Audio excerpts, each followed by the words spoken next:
혹시 중독이라는 단어를 들으면 이런 생각 먼저 드시나요?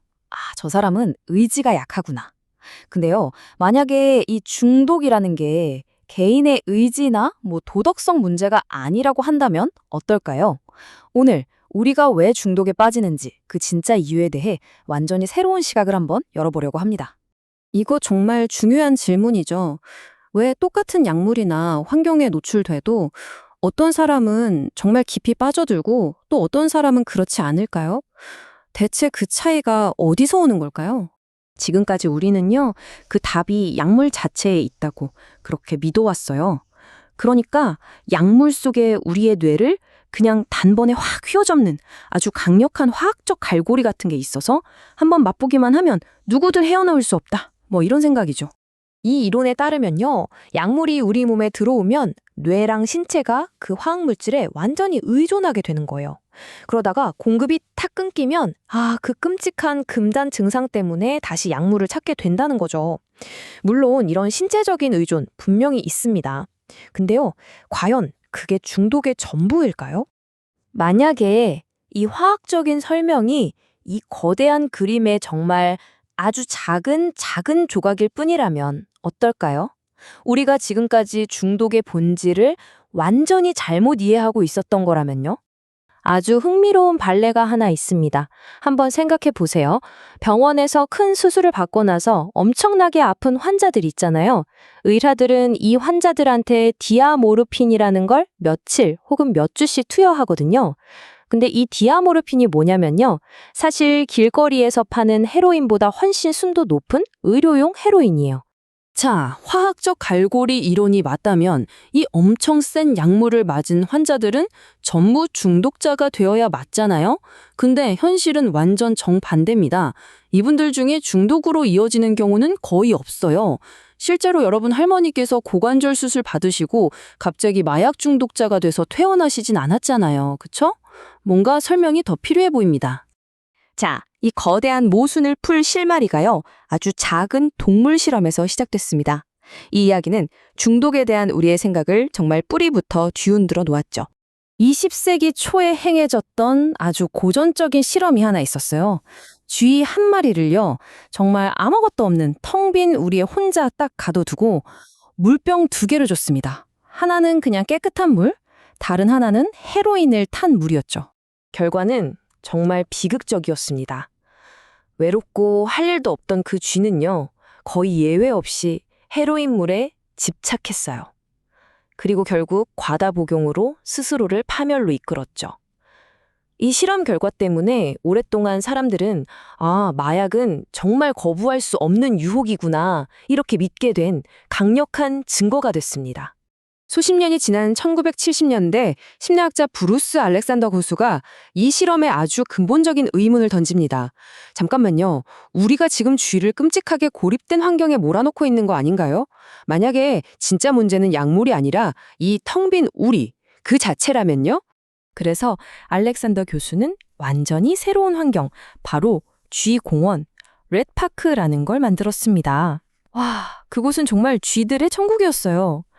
넓은 공간에 맛있는 음식도 있고 놀 수 있는 터널이랑 공 같은 장난감도 있었고요. 그리고 무엇보다 가장 중요하게도 함께 교감하고 짝짓기하고 어울릴 다른 쥐 친구들이 아주 많았습니다. 두 환경의 차이는 정말 극명하죠. 왼쪽은 고립과 절망, 오른쪽은 관계와 즐거움으로 가득 차 있는 곳. 그리고 이 새로운 쥐 공원에도 이전 실험과 똑같이 2개의 물병, 그러니까 깨끗한 물이랑 헤로인 물을 같이 놔뒀습니다. 결과는요, 정말 세상을 놀라게 했습니다. 이 쥐공원의 쥐들은요, 헤로인 물을 거의 마시지 않았어요. 왜냐면 친구들이랑 노는 게 훨씬 더 재밌었거든요.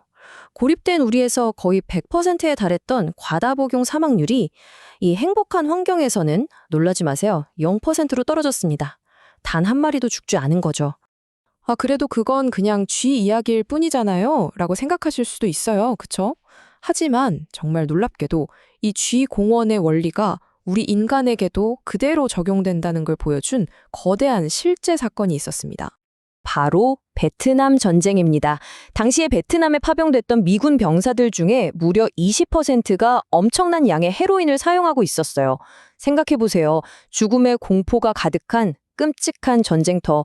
그야말로 최악의 우리에 갇혀서 고통을 잊기 위해서였죠. 미국 본토에서는 전쟁이 끝나면 수십만 명의 중독자가 거리에 넘쳐날 거다. 이런 공포가 엄청났습니다. 하지만 결과는요? 모두의 예상을 완전히 뒤엎었습니다.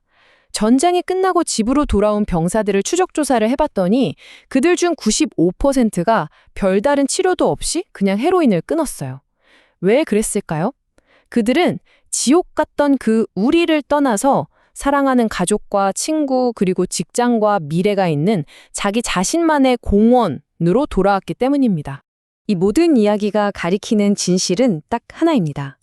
중독은 무슨 도덕적인 실패나 화학적인 함정이 아니라 고통스러운 환경에 대한 지극히 인간적인 적응이라는 거예요. 견딜 수 없는 현실에서 어떻게든 살아남기 위한 필사적인 대처 방식인 셈이죠. 자, 그렇다면 이 문제의 해법은 어디에 있을까요? 중독 물질 자체를 없애는 게 아니라 중독에 빠질 수밖에 없었던 바로 그 환경, 그 우리를 바꾸는 데서 시작해야 합니다. 어쩌면 우리는 지금까지 중독의 반대말을 절제나 금욕 같은 단어라고 잘못 생각해 왔는지도 모릅니다. 그런데요, 중독의 진짜 반대말은 절제가 아니래요. 바로 연결입니다. 다른 사람들과의 건강한 관계, 의미 있는 일, 그리고 사회와의 끈끈한 유대감, 바로 이런 것들이요. 하지만 그동안 우리 사회는 중독자들을 어떻게 대해왔나요? 마약과의 전쟁이라는 이름 아래 그들을 처벌하고 사회로부터 격리시키고 수치심을 주면서 낙인 찍었잖아요. 다시 말해서 우리는 그들이 갇혀있는 그 고통스러운 우리를 오히려 더 좁고 끔찍하게 만들어서 중독을 더 심화시켜온 셈이에요. 그런데 이 새로운 철학을 국가 정책으로 아주 과감하게 받아들여서 놀라운 성공을 거둔 나라가 있습니다. 바로 포르투갈의 사례에서 우리는 희망을 발견할 수 있습니다. 2000년에 포르투갈은 유럽에서 마약 문제가 가장 심각한 나라 중 하나였어요. 그래서 그들은 패러다임을 완전히 바꿨습니다. 모든 약물 사용을 범죄가 아니라 공중보건의 문제로 접근하기로 한 거죠. 중독자를 감옥에 보내는데 쓰던 그 막대한 돈을요, 그들이 다시 사회와 연결될 수 있도록 돕는 데 투자했습니다. 일자리를 찾아주고 작은 가게라도 열 수 있게 대출을 지원해주면서 그들이 자신만의 공원을 되찾도록 도운 겁니다. 결과는 정말 놀라웠습니다. 이 정책이 시행된 다음에 포르투갈에서 약물 과다 복용으로 인한 사망자 수가 극적으로 감소했습니다. 결국 처벌과 단절이 아니라 연결과 지지라는 새로운 방식이 수많은 생명을 구한 거죠. 오늘의 이야기는 우리 모두에게 깊은 질문을 던집니다. 중독은 어쩌면 개인의 선택이 아니라 고통에 대한 반응일 수 있다는 것. 그렇다면 우리는 계속해서 그 개인을 비난하고 고립시켜야 할까요? 아니면 우리 사회가 함께 손을 내밀어서 그들이 세상과 다시 연결되고 자신만의 의미 있는 삶을 만들어갈 수 있도록 도와야 할까요? 이 질문에 대한 우리의 대답이 우리 공동체의 미래를 결정할 겁니다.